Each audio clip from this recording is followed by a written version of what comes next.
Welcome back. और जैसा कि आपको हमने बताया है कि आज वर्ल्ड हार्ट डे है और बिग एफएम पर वर्ल्ड हार्ट डे पर स्पेशली हमारे साथ अलग अलग डॉक्टर्स जुड़ रहे हैं और उनसे हम बहुत सारी बातचीत कर रहे हैं। वेलकम बैक, गुड मॉर्निंग, सुप्रभात। 94.3 बिग एफएम पर बिग चाय सुन रहे हैं। मैं हूं आरजे पुनीत आपके साथ और अब हमारे साथ वर्ल्ड हार्ट डे पर बातचीत करने के लिए जुड़ चुके हैं।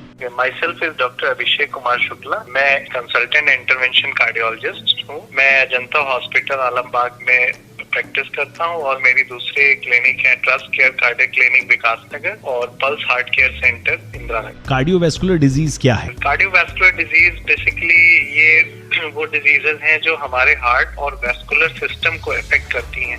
बेसिकली आम भाषा में अगर हम इसको बात करें तो हम इसको ब्लॉकेज की बीमारी या हार्ट अटैक की बीमारी या ब्रेन में स्ट्रोक या फालिज की बीमारी बोलते हैं।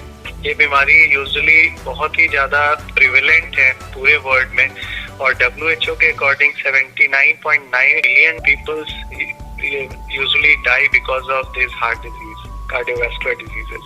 और इंडिया में ये आंकड़ा उससे भी बहुत ज्यादा है।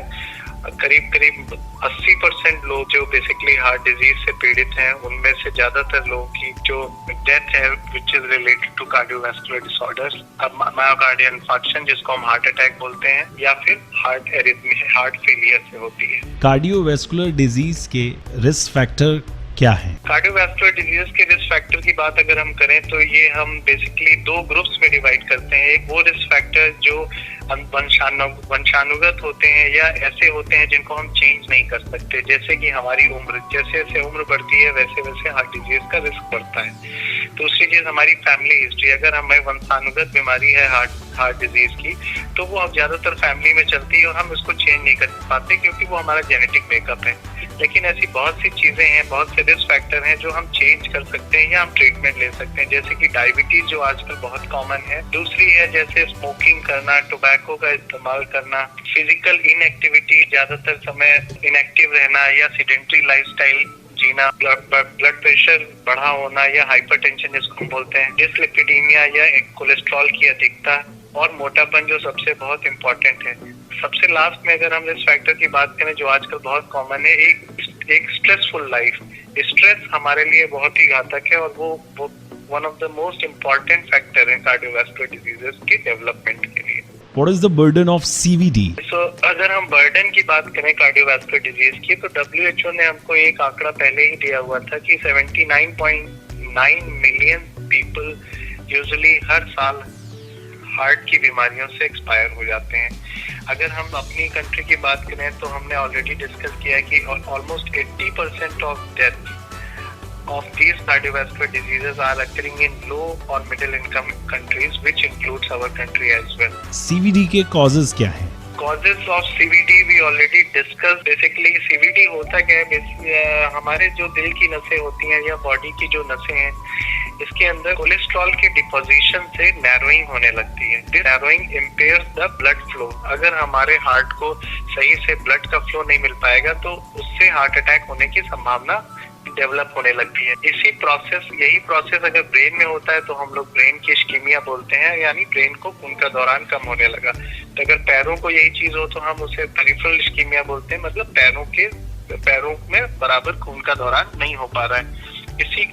यही बेसिकली हमारी कार्डियोवैस्कुलर डिजीज की डेवलपमेंट है और रिस्क फैक्टर ही बेसिकली इसके मोस्ट इम्पोर्टेंट कॉजेज हैं जो हम ऑलरेडी डिस्कस कर चुके हैं। Is there any sign of heart attack? Smoking and heart disease किस तरीके से linked है? स्मोकिंग एंड हार्ट डिजीज बहुत डीप लिंक्ड है दोनों एक दूसरे से। स्मोकिंग यूजुअली हमारी जो ब्लड वेसल्स होती हैं उनकी फ्लेक्सिबिलिटी पे इफेक्ट डालती है, वो उसमें कोलेस्ट्रॉल के डिपोजिशन को बढ़ाती है।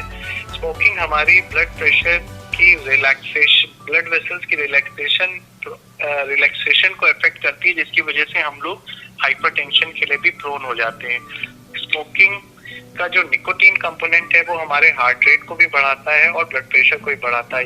ये लिंक है स्मोकिंग एंड हार्ट डिजीज का डायरेक्ट। हार्ट डिजीज में डाइट किस तरीके से एक अहम रोल प्ले करती है? हाँ, डाइट का हमारी हार्ट डिजीज में बहुत इम्पोर्टेंट रोल है बिकॉज ये one of the most modifiable risk factor है जो हम बेसिकली मॉडिफाई कर सकते हैं।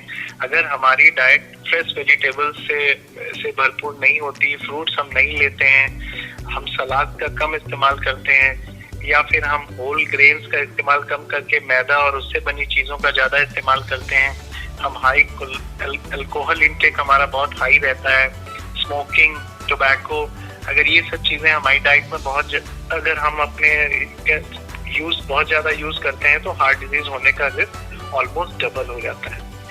हार्ट अटैक में मेन एंड विमेन में सिम्टम्स किस तरीके से अलग अलग होते हैं? यस, ये बहुत एक इम्पोर्टेंट क्वेश्चन है, क्योंकि हम लोग रोज क्लिनिकल प्रैक्टिस में ये चीज देखते हैं कि मेल्स और फीमेल्स या हम पुरुष और स्त्री की बात करें तो दोनों के प्रेजेंटेशन में थोड़ा सा डिफरेंस होता है।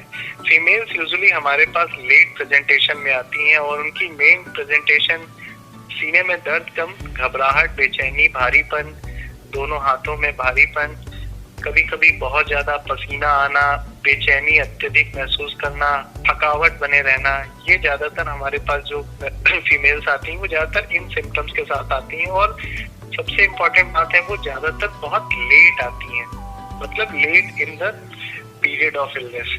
मेल्स में यहीं पे symptom usually they are more concern about their symptom, हम ये बोल सकते हैं। सो हमारे पास वो अर्ली प्रेजेंट करते हैं और most of the time they present with intense chest pain radiating to आप कहें कि दोनों शोल्डर्स में पेन का जाना, गर्दन में जाना, अम्बिलिकस तक पेन का जाना, ऐसे यूजुअली प्रेजेंट करते हैं। Is heart disease hereditary? Yes, heart disease hereditary होती है। इसका अगर हम सीधे कहें इसका वंशानुगत रिलेशन है। अगर आपकी फैमिली में लेस देन 55 इयर्स की एज में किसी मेल या फीमेल को हार्ट अटैक या हार्ट डिजीज डेवलप हो गई है तो फिर आप इस बीमारी के रिस्क फैक्टर को कैरी ऑन कर रहे हैं अपनी फ्यूचर जनरेशन में। सो बेसिकली ऐसे कई बार क्या होता है कि फैमिली डायबिटीज के ट्रेट्स कैरी ऑन करती हैं, कोलेस्ट्रॉल के इम्बैलेंस के ट्रेट्स कैरी ऑन करती हैं, ब्लड प्रेशर के ट्रेट्स कैरी ऑन करती हैं। इसके अलावा कुछ फैमिलीज में ये सब नॉर्मल होने के बावजूद there is a risk factor for accelerated, मतलब हार्ट डिजीज को कम एज में हो जाना। अगर आपकी फैमिली में ऐसी हिस्ट्री है तो आपको डॉक्टर से तुरंत सलाह लेनी चाहिए और अपने को प्रॉपर इवैल्यूएशन करा लेना चाहिए for all the risk factors. What is the connection between raised blood pressure and heart disease? अगर हम हाइपरटेंशन की बात करें तो हाइपरटेंशन आजकल बहुत ही ज्यादा महत्वपूर्ण समस्या हो गई है, क्योंकि हाइपरटेंशन बहुत कॉमन प्रॉब्लम है आज की डेट में। हाइपरटेंशन और रेज्ड ब्लड प्रेशर हमारी जो दिल से निकलने वाली जो नसें हैं और जो पूरे शरीर की नसें हैं उन पे एक एक्स्ट्रा प्रेशर लगाती है, जिसकी वजह से वो सारा का सारा लोड हमारे हार्ट पे जाता है। अगर लंबे समय पे हमारा हार्ट एक्स्ट्रा लोड पे काम करता रहेगा तो उसकी मांसपेशियां मोटी हो जाती हैं, उसकी ऑक्सीजन रिक्वायरमेंट बढ़ जाती है। ये सारी समस्या हार्ट फेलियर की ओर पेशेंट को ले जाती हैं। दूसरी चीज, अगर ब्लड प्रेशर बढ़ा रहता है तो जो इंजरी आर्टीरियल वॉल्स को या नसों को, हमारे शरीर की नसों को होती है, उससे हमारे शरीर में कोलेस्ट्रॉल का डिपोजिशन बढ़ने का रिस्क बढ़ जाता है और हार्ट अटैक होने का चांसेस बढ़ जाता है। इतना ही नहीं, अगर ब्रेन में अगर ब्लड प्रेशर बहुत ही अनकंट्रोल्ड है तो बेसिकली ब्रेन में भी खून की नसों के फटने का रिस्क बढ़ जाता है। एंड एक आखिरी में आपकी तरफ से क्या मैसेज होगा? My advice to all the listeners is that my first important, you should know heart disease के मेन सिम्टम्स क्या होते हैं। सेकंड, आपको ये पता होना चाहिए कि ये रिस्क फैक्टर मेरे अंदर मौजूद है और आप उस रिस्क फैक्टर से दूर रहें। आप अगर आपको कोई डाउट है तो अपने हेल्थ केयर प्रोफेशनल से कांटेक्ट करें। आप अपने ब्लड प्रेशर के नंबर को हमेशा जान के रखें। आप साल में 2 बार ब्लड प्रेशर भी नपवा सकते हैं। आप अपने हार्ट रेट के नंबर को भी जानें, वो भी बहुत इंपॉर्टेंट है।